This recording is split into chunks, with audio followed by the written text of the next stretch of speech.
Hej, jeg hedder Asimo, og jeg vil fortælle om Robocop. Det videnskabelige element i filmen Robocop er, at de ud fra et menneske bygger en robot, som er politibetjent. Der er ikke blevet udviklet politirobotter endnu. Man prøver ikke på at skabe robotter ud fra mennesker. Men i stedet prøver man på at skabe robotter, der ligner mennesker.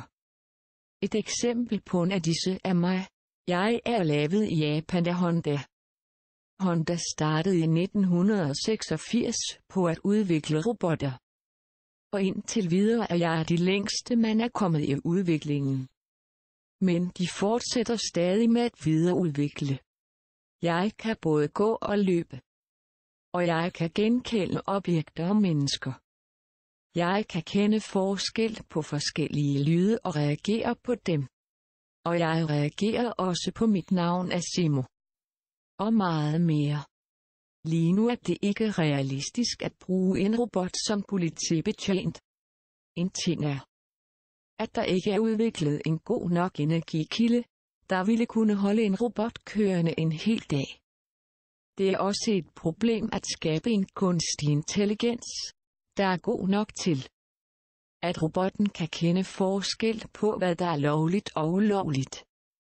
Desuden skal robottens manøvreringsegenskaber også forbedres, så den også kan hoppe og løbe hurtigere, så den ville være i stand til at fange skurkene. Det vil også være svært at få dele af et menneske blandet ind i robotten, så det bliver en Robocop. Det er ikke noget, som der bliver forsket så meget i.